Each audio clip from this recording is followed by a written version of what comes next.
Hello everyone, পালিস ডায়েরিতে আপনাদের অনেক অনেক স্বাগত। তো আজ সরস্বতী পুজো এবং আপনাদের সকলকে জানাই সরস্বতী পুজোর অনেক অনেক শুভেচ্ছা। তো আমি এইবার প্রথম বছর এখানে সরস্বতী পুজো পালন করছি বাড়িতে। অন্য সময় তো যখন ইন্ডিয়ায় থাকি তখন আমাদের পাড়ায় পুজো হতো, প্লাস আমার শ্বশুর বাড়িতেও পুজো হয়।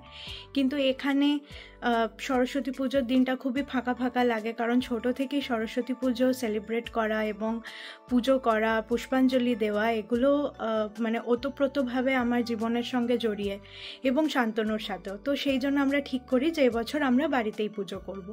তো একদমই ছোট্ট করে নিজেদের মতো সামান্য আয়োজনেই পুজো করব এবং আপনাদের দেখাবো ঠিক কী করছি। তো সকাল হয়ে গেছে, এখন চান করে নিয়েছি। এবার আমি ভোগের একটুখানি খিচুড়ি বানাবো, কারণ সেটাও আমি ঠাকুরকে দেবো পুজোর আগে। এবং তো চলুন আপনারা দেখতে থাকুন, আশা করি আপনাদের ভালো লাগবে। আমি শাড়ি পরে রেডি হয়ে গেছি। আমি খুব একটা ভালো শাড়ি পরতে পারি না, যেটুকু পারি সেরমভাবেই পরেছি।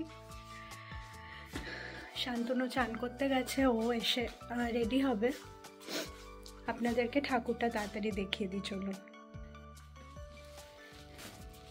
এটা হচ্ছে শান্তনুর গিটার। এই যে আমাদের সুন্দর সরস্বতী প্রতিমা, খুবই সুন্দর, ছোট্ট একদম, এবং এত সুন্দর দেখতে, ওনার মুখটা এত সুন্দর লাগছে, আমাদের খুব পছন্দ হয়েছিল এটা। এখনও সম্পূর্ণ সব কিছু সাজানো হয়নি, তো এবার একটু একটু করে সমস্ত কিছু সাজিয়ে নেব, তারপর পুজো শুরু করব। এখানে আমাদের বইগুলো আছে, এখানে শান্তনুর গিটারটা রাখা আছে। তো এইভাবেই ছোট্ট করে সাজিয়েছি আমরা। জানাতে ভুলবেন না আপনাদের কেমন লাগলো। এই যে আমাদের দুজনের লুক, কেমন লাগছে জানাবেন। এটা হলো আমাদের ঠাকুরের এখানটা সাজানো হয়ে গেছে। এবার সব কিছু দিয়ে, মিষ্টি, তারপরে আমাদের ক্যান্ডেল যা ছিল সেগুলো দিয়ে সেটা দেখালাম। আর এই যে ভোগটা হয়ে গেছে, এই ভোগটাও দিয়ে দেবো ঠাকুরের ওখানে।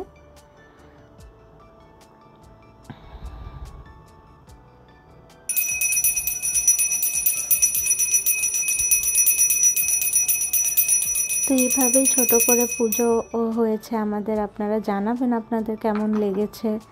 তো দেখা হবে আবার নতুন কোনো একটা ভ্লগে। ভালো থাকবেন সবাই, বাই।